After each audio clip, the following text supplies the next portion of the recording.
নমস্কার বন্ধুরা, আমি আবারও ফিরে এসেছি আরও একটি নতুন পর্ব নিয়ে। আজকের এই পর্বে আমরা আলোচনা করব প্রার্থনা করার সময় এমন কোন একটি জিনিস শ্রীকৃষ্ণ চাইতে বলেছেন যাতে তিনি খুশি হবেন এবং কৃপা করবেন। শুরু করার আগে বলে রাখি বন্ধুরা, এরকম ধরনের নানা রকম ভিডিও এই চ্যানেলে আগে থেকে আপলোড করা রয়েছে, সেগুলি চাইলে দেখে আসতে পারেন এবং চ্যানেলটিকে অবশ্য করে সাবস্ক্রাইব করুন। তো চলুন আর দেরি না করেই শুরু করা যাক। প্রার্থনার মূল্য প্রথমে জানবো আমরা। শ্রীকৃষ্ণের মতে প্রার্থনা হলো ঈশ্বরের সাথে সংযোগ স্থাপনের একটি গুরুত্বপূর্ণ উপায়। প্রার্থনার মাধ্যমে আমরা আমাদের আবেগ, চিন্তা, ভাবনা এবং ইচ্ছা ঈশ্বরের কাছে প্রকাশ করতে পারি।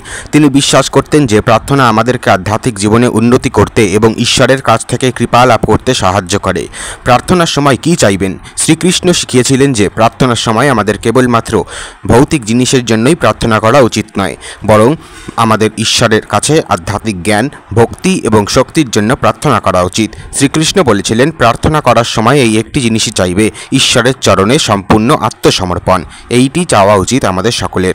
তাহলে আত্মসমর্পণের গুরুত্ব কী? আত্মসমর্পণের অর্থ হলো ঈশ্বরের ইচ্ছাকে আমাদের নিজস্ব ইচ্ছার উপরে স্থান দেওয়া। এর মানে হলো ঈশ্বরের প্রতি আমাদের পূর্ণ বিশ্বাস রাখা এবং তার ইচ্ছা মতো জীবনযাপন করা। আত্মসমর্পণের ফলে আমরা ঈশ্বরের কৃপা লাভ কীভাবে করব? যখন আমরা আমাদের নিজেদের সম্পূর্ণরূপে ঈশ্বরের কাছে সমর্পণ করি, তখন তিনি আমাদের ওপর অফুরন্ত কৃপা বর্ষণ করেন। তিনি আমাদের জীবনের সমস্ত বাধা অপসারণ করেন এবং আমাদের আধ্যাত্মিক লক্ষ্য অর্জনে সাহায্য করেন। এবার শ্রীকৃষ্ণের জীবন থেকে কিছু উদাহরণের সাহায্যে তার কৃপা কিভাবে কাজ করে সেটা দেখা যাক।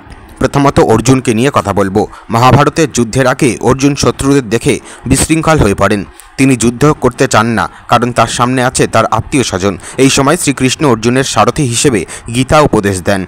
গীতার মাধ্যমে শ্রীকৃষ্ণ অর্জুনকে কর্তব্যের গুরুত্ব ও আত্মার সত্যিকারের প্রকৃতি সম্পর্কে জ্ঞান দেন। শ্রীকৃষ্ণের এই কৃপার ফলে অর্জুন কর্তব্য পালনের সঠিক পথ বুঝতে পারেন এবং যুদ্ধে জয়লাভ করেন।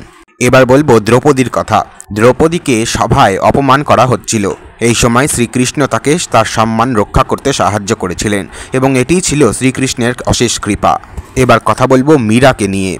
মীরা ছিলেন শ্রীকৃষ্ণের একনিষ্ঠ ভক্ত। তিনি সারা জীবন শ্রীকৃষ্ণের প্রতি ভক্তিভাব প্রকাশ করেছেন। শ্রীকৃষ্ণ মীরার এই অবিচল ভক্তিতে খুশি হয়ে তাকে অশেষ কৃপা বর্ষণ করেছিলেন। এই কাহিনীগুলো আমাদের শেখায় যে শ্রীকৃষ্ণ বিভিন্নভাবে তার ভক্তদের ওপর কৃপা বর্ষণ করেন। তিনি আমাদের কর্মে সাহায্য করেন, বিপদে রক্ষা করেন এবং আমাদের ভক্তিতে সন্তুষ্ট হন। তাই শ্রীকৃষ্ণের উপদেশ মেনে চলুন, তার প্রতি ভক্তি রাখুন এবং জীবনে সৎ পথে চলুন। শ্রীকৃষ্ণ অবশ্যই আপনাকে তার কৃপা দিয়ে সচ্ছল রাখবেন। আত্মসমর্পণের পাশাপাশি শ্রীকৃষ্ণের কৃপা লাভের আরও কিছু উপায় আছে।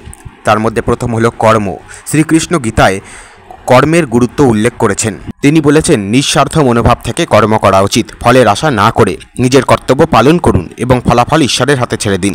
এই নিষ্ঠা ঈশ্বরকে খুশি করে এবং তার কৃপা লাভে সাহায্য করে। দ্বিতীয়ত ভক্তি। শ্রীকৃষ্ণের প্রতি অবিচল ভক্তি তার কৃপা লাভের সবচেয়ে গুরুত্বপূর্ণ উপায়। আপনার ভালোবাসা ও শ্রদ্ধা দিয়ে ঈশ্বরকে পুজো করলে ঈশ্বর অবশ্যই সন্তুষ্ট হবেন এবং খুশি হবেন। তৃতীয়ত জ্ঞান। জ্ঞান ঈশ্বরকে জানার এবং এই জগতের সত্যিকারের প্রকৃতি বোঝার পথ।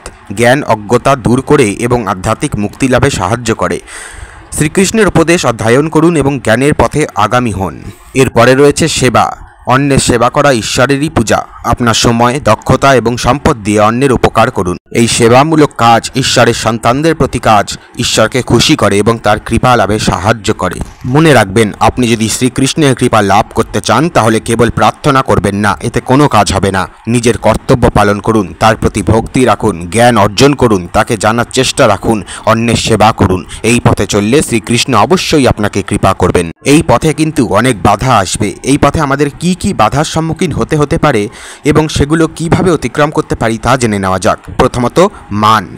আত্মগর্ব বা অহং আমাদের আধ্যাত্মিক উন্নতির পথে অন্যতম বাধা।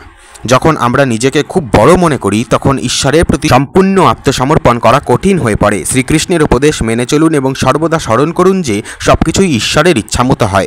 দ্বিতীয়ত মায়া। এই জগতের মায়া আমাদেরকে বিভ্রান্ত করে।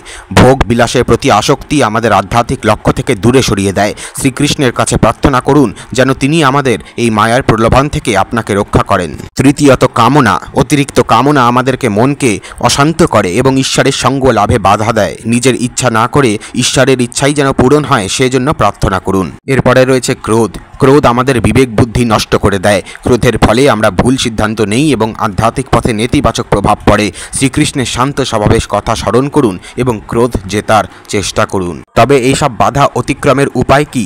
শ্রীমদ্ ভগবদ গীতা এবং অন্যান্য শাস্ত্র অধ্যয়ন করুন। এই শাস্ত্রগুলো আপনাকে জীবনের সঠিক পথ দেখাবে এবং বাধা অতিক্রম করার শক্তি দেবে। মনে রাখবেন বন্ধুরা, শ্রীকৃষ্ণের কৃপা বিভিন্ন ক্ষেত্রে আমাদের জীবনে প্রভাব ফেলে। কিভাবে সেই প্রভাব পড়ে আমাদের জীবনে তা আলোচনা করব। আধ্যাত্মিক উন্নতি। শ্রীকৃষ্ণের কৃপা আমাদের আধ্যাত্মিক জ্ঞান বৃদ্ধি করে এবং আত্মার সত্যিকারের প্রকৃতি বুঝতে সাহায্য করে, ফলে আমরা মুক্তি লাভের পথে এগিয়ে যেতে পারি। দ্বিতীয়ত, মানসিক শান্তি। জীবনের চড়াই উতরাই আমাদের মনে অশান্তি সৃষ্টি করে, কিন্তু শ্রীকৃষ্ণের কৃপা আমাদের মনে শান্তি এনে দেয় এবং কঠিন পরিস্থিতিতেও স্থির থাকার শক্তি দেয়। তারপরে রয়েছে সঠিক সিদ্ধান্ত। জীবনে আমাদের প্রতিনিয়তই নানা রকম সিদ্ধান্ত নিতে হয়। শ্রীকৃষ্ণের কৃপা আমাদের বিবেককে জাগিয়ে তোলে, সঠিক ও নীতিসম্মত সিদ্ধান্ত নিতে সাহায্য করে। এরপরে রয়েছে কঠিন সময়। জীবনে সবারই কঠিন সময় আসে, কিন্তু শ্রীকৃষ্ণের কৃপা আমাদের সেই সময়গুলোকে মোকাবিলা করার শক্তি দেয়। আমরা আশা হারাই না এবং সামনের দিকে এগিয়ে যেতে পারি। সংক্ষেপে বলতে গেলে শ্রীকৃষ্ণের কৃপা আমাদের জীবনের সর্বক্ষেত্রেই ইতিবাচক প্রভাব ফেলে। শ্রীকৃষ্ণের উপদেশ মেনে চলুন, তার প্রতি ভক্তি রাখুন এবং সৎ জীবনযাপন করুন, সৎ সঙ্গে থাকুন। শ্রীকৃষ্ণ অবশ্যই আপনাকে তার কৃপা বর্ষণ করবেন। আপনিও সুখী ও সফল জীবন দান করবেন আপনাকে। আপনিও সেই সুখী সফল জীবনে বাঁচতে পারবেন সুস্থ মতো। আজকের জন্য এ পর্যন্তই বন্ধুরা, দেখা হচ্ছে পরে ভিডিওতে। অবশ্য করে চ্যানেলটিকে সাবস্ক্রাইব করবেন এবং বাকি ভিডিওগুলো দেখে আসবেন। সুস্থ থাকবেন, ভালো থাকবেন, ধন্যবাদ।